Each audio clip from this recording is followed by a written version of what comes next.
The only reason for me personally, I'm banging this whole drum about the whole male thing, is because I think the information out there is historical and wrong and not up to date. Uh, we talk about the size of male fish. For one, we're seeing more and more fish hitting the jumbo sizes. Not the incredible. We're not seeing them breaching the meters like the female stuff, but 80s, 90s.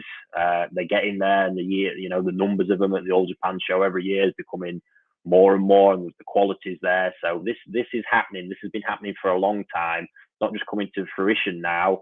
It's a process that's happening. So if we really look at this 10 years down the line as well,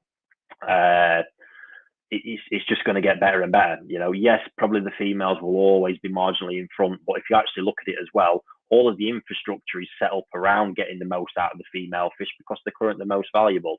If that mindset changes and more focus from breeders comes to it, which it will do, I can really see at some point it getting closer to leveling up. That's my belief.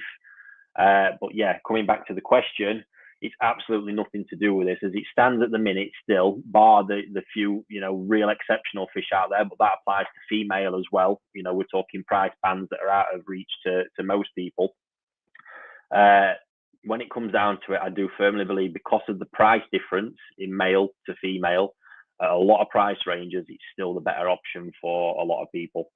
And I'm not just talking, a lot of people don't really care.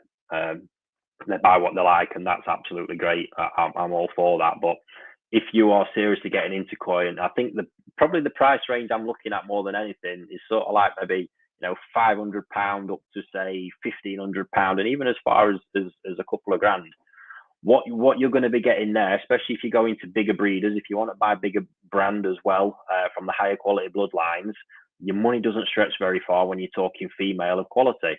And when we're still seeing female fish roughly a third of the price of males that, in my opinion, the same quality in structure and everything else, I just don't see the point of chasing it because it's all got to be female. This is exactly why I'm doing it.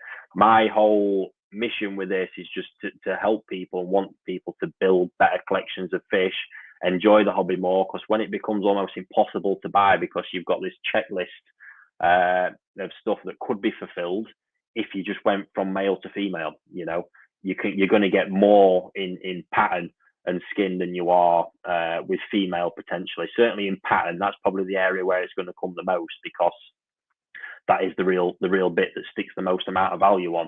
When you've got all the quality elements there, body and skin, there's heaps of fish in Japan that've got exceptional body and skin and then nice patterns. But when you talk about those real special patterns, that's when prices seriously jump.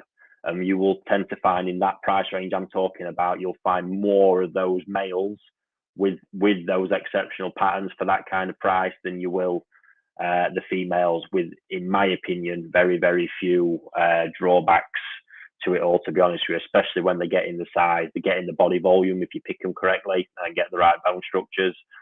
So game on. Nothing to do with margin. Margin, you just tend to find dealers are working on whatever they are across the board, regardless of it male or female anyway. It's just because the price is affected because the initial buying price, and the initial buying price of the female is higher than the male. Nothing to do with being flashy. You've got to remember, sort of like 25 cm and below, it's nigh on impossible to get an anywhere near accurate read on the gender of the fish at that point, to be honest.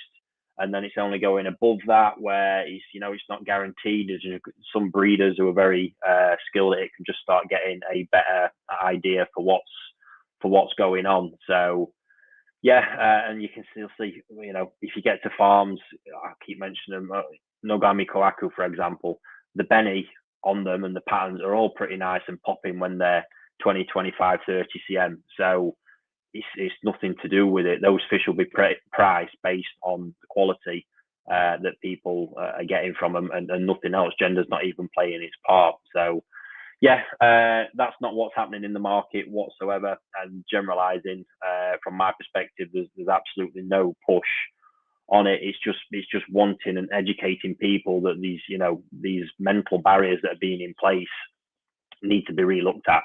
And if you really want to build a top stunning collection of fish, your money is going to go so much further if you're not chasing the female dream too much. Because as you work down that checklist of things you've got, all of a sudden when you get to that bottom one and then you go, I want all this, then I want it to be female, you've just entered a completely different world. And that's all it is, wanting to build awareness to where things are really at.